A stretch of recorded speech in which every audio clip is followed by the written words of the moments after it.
Tem um tipo de pessoa que ela procura apaziguar a sua consciência fazendo coisas boas, fazendo boas obras, ajudando os pobres. E ela se consola mais ou menos dizendo assim, de que ela tenta fazer o melhor que ela pode, não é? E aí ela dá uma esmola, ou ela faz o bem a uma pessoa, e ela se sente bem. E ela pensa, estou em paz com Deus. Está tudo bem entre mim e Deus, porque eu ajudei uma pessoa, porque eu fiz um ato bom, porque eu fiz uma coisa correta. Mas essa paz, ela é enganosa. Essa sensação que as pessoas sentem depois de ter feito uma coisa boa, não é a paz com Deus que está aqui. Porque uma pessoa, ela pode fazer estas coisas e ainda não ter sido perdoada por Deus, não ter sido justificada. Porque a justificação é pela fé em Cristo Jesus, e não mediante as obras que a gente faz, os atos que nós cometemos.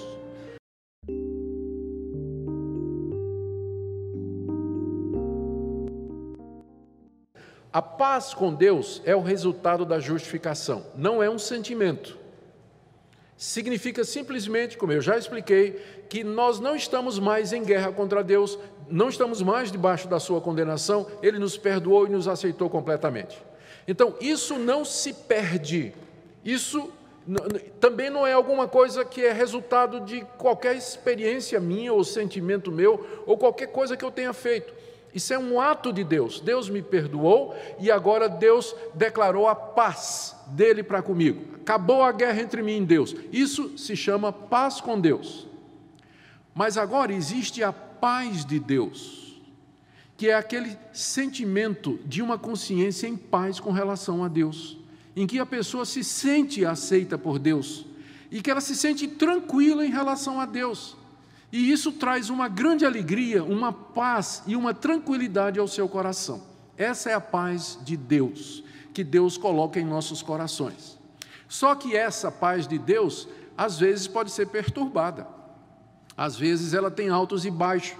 E às vezes uma pessoa que já está em paz com Deus, ela não está sentindo paz no coração, pelos problemas da vida, pelos desafios e às vezes até pelos tropeços e pecados que essa pessoa comete.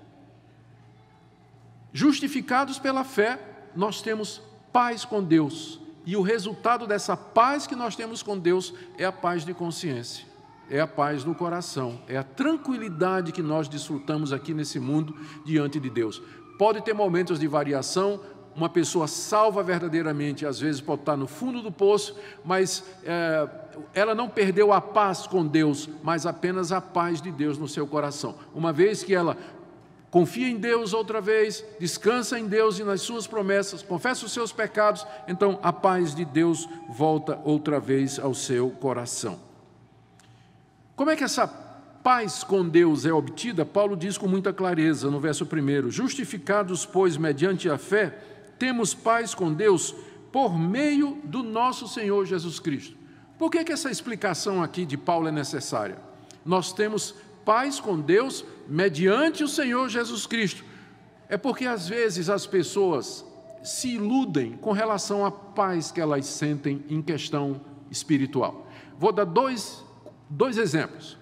Uma pessoa, tem um tipo de pessoa que ela procura apaziguar a sua consciência fazendo coisas boas, fazendo boas obras, ajudando os pobres. E ela se consola mais ou menos dizendo assim, de que ela tenta fazer o melhor que ela pode, não é? E aí ela dá uma esmola, ou ela faz o bem a uma pessoa, e ela se sente bem. E ela pensa, estou em paz com Deus. Está tudo bem entre mim e Deus, porque eu ajudei uma pessoa, porque eu fiz um ato bom, porque eu fiz uma coisa correta. Mas essa paz, ela é enganosa. Essa sensação que as pessoas sentem depois de ter feito uma coisa boa, não é a paz com Deus que está aqui. Porque uma pessoa, ela pode fazer estas coisas e ainda não ter sido perdoada por Deus, não ter sido justificada. Porque a justificação é pela fé em Cristo Jesus, e não mediante as obras que a gente faz, os atos que nós cometemos. Então, uma pessoa pode estar debaixo da ira de Deus, caminhando para o inferno, mas ela, porque ela faz uma coisinha boa aqui, outra coisinha boa acolá, ela pensa, não, eu estou de boa com Deus, eu estou fazendo o melhor possível na minha vida. E aquela falsa sensação de paz ilude aquela pessoa. e ela não entende que a paz com Deus só é possível mediante Jesus Cristo, mediante o que Jesus Cristo fez na cruz do Calvário, seu sangue derramado. Um outro exemplo é a pessoa que é indiferente, é endurecida, a pessoa que não liga para as coisas de Deus e ela se sente bem, e ela acha que isso significa que está tudo bem entre ela e Deus.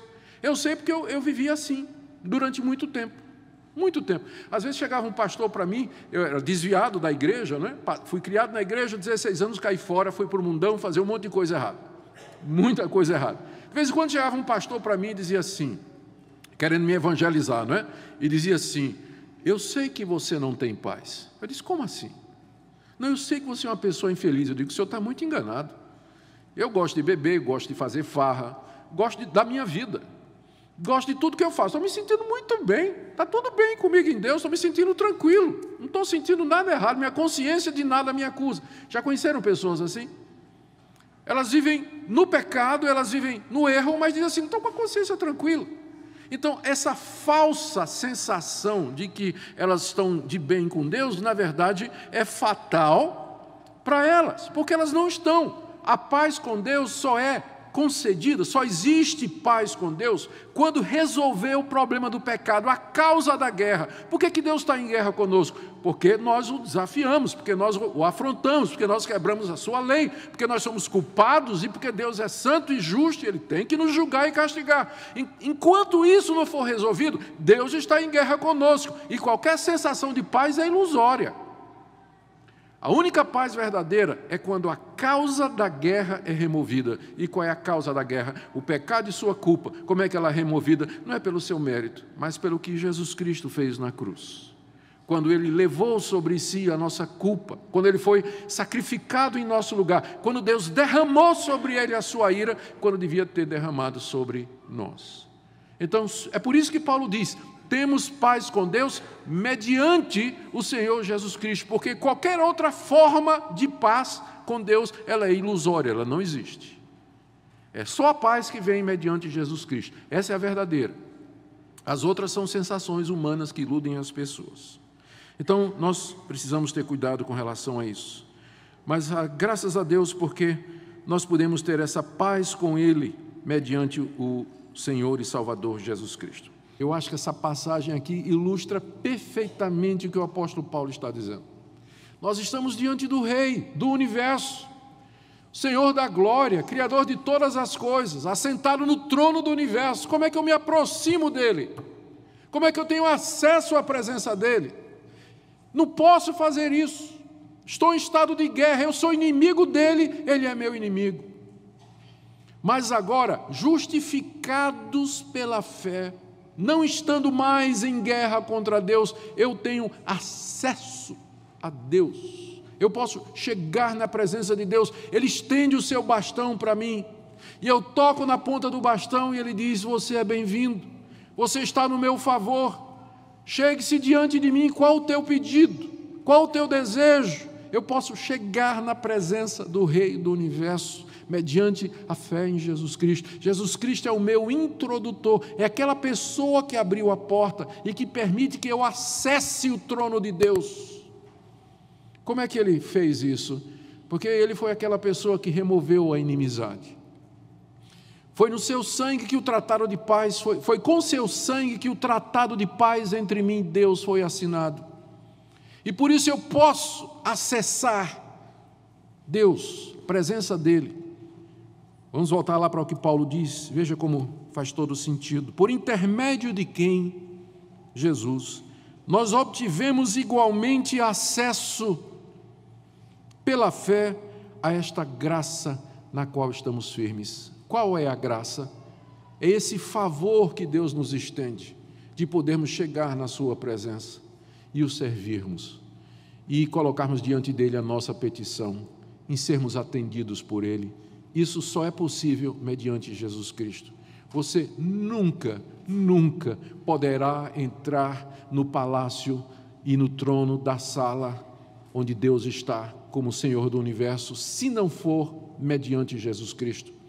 Seus pedidos suas tentativas de impressionar a Deus, suas boas obras, suas esmolas, sua moralidade, seu conhecimento, nada disso vai impressionar o Rei do Universo. Ele não vai abrir a porta para você entrar. Mas somente mediante a morte de Jesus Cristo, pela fé em Jesus Cristo, é que você terá acesso à presença do Rei. Verso 2: por intermédio de quem obtivemos igualmente acesso pela fé a esta graça, na qual estamos firmes. Note que, por que Paulo está dizendo isso? Porque ele está dizendo que uma vez que Deus aceitou você, Ele estendeu o cetro de ouro para você, manchado com o sangue de Cristo, para que você chegasse diante dEle, você entrou num estado de favor diante de Deus, do qual você não vai mais sair. Nós permanecemos firmes nisso, ou seja, essa posição é uma posição garantida diante de Deus. Não é assim que uma vez que você entrou, Deus hoje está favorável a você, e amanhã ele amanhece de mau humor, chama os guardas e diz: expulsa esse idiota da minha presença. Não. Nós estamos firmes nessa posição. Deus não vai mudar o seu veredito sobre nós, porque foi selado com a morte de Cristo.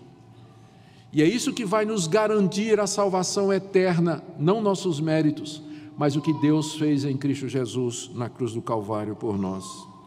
Em termos práticos, o que é que significa isso, né? Dizer que nós temos acesso a Deus? Eu posso pensar em duas coisas. Primeiro, o que nós estamos fazendo aqui nessa noite é exatamente como igreja, como grupo de pessoas que alcançaram o favor de Deus, entrando na presença de Deus. O culto é isso, é quando nós acessamos a sala do trono real, e como um grande coral, uma grande comunidade, estamos diante de Deus, e Ele nos aceita para que nós o louvemos, para que nós o exaltemos. Ele ouve as nossas petições. Imagine esse culto aqui como uma audiência na presença de Deus, em que Ele está presente, presidindo isso tudo aqui, ouvindo os nossos pedidos, nossas orações, e aceitando o louvor e a adoração que nós damos para Ele. O culto é isso, é quando nós, como em comunidade, entramos na presença de Deus diante do seu trono, mediante Jesus Cristo, que é o nosso introdutor.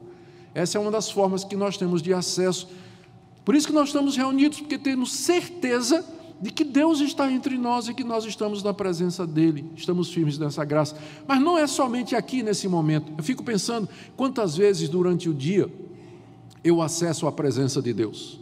Quantas vezes durante o dia? Dirigindo, no trabalho, conversando com pessoas, viajando no aeroporto, no voo, né, quando eu estou indo pregar em algum lugar, ali orando, meu coração se eleva e chega na presença de Deus, e eu sinto que Deus estende lá o seu cetro, Ele me ouve.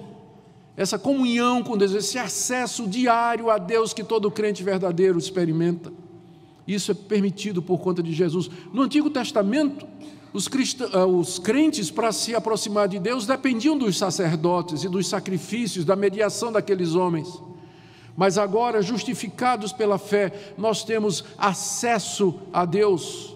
Podemos chegar na presença de Deus a qualquer momento do dia, abrir nosso coração e falar com o Rei, expor diante dele o nosso pedido, a nossa petição. Que coisa maravilhosa! A salvação, conforme revelada nas Escrituras, é pela graça, mediante a fé em Jesus Cristo. Essas palavras são um firme lembrete de que não podemos conquistar a salvação por nossos próprios esforços. As boas obras, mesmo que feitas com o mais puro dos motivos, não têm o poder de expiar nossos pecados ou satisfazer a justiça de Deus. É essencial entendermos que todos nós estamos em uma condição de pecado. Romanos 3,23 nos declara que todos pecaram e carecem da glória de Deus. Não importa nossa disposição em fazer o bem ou nosso empenho em ajudar os outros. A realidade é que todos nós estamos afastados da santidade de Deus. As nossas melhores ações, sem a fé em Cristo, são descritas em Isaías 64,6 como trapos de imundícia. Este fato não é para nos desanimar, mas para levar-nos a reconhecer a grandeza da graça de Deus. Muitas vezes, em nosso desejo de agradar a Deus, podemos cair na armadilha de acreditar que, se fizermos o suficiente, seremos aceitos. Frequentemente ouvimos expressões como: Pessoas boas vão para o céu. Contudo, a Bíblia nos ensina que a verdadeira questão não é se somos bons em nossos próprios padrões, mas se temos sido justificados através de Cristo. O Evangelho é contrário à ideia de que podemos ganhar a salvação. É um grito de socorro que nos diz que precisamos de um Salvador. Devemos também atentar para o fato de que a mensagem do Evangelho não deve ser distorcida. Sempre que priorizamos as ações sobre a graça, estamos na verdade esvaziando a obra de Cristo na cruz. Em Gálatas 2:21, Paulo inclui uma advertência clara.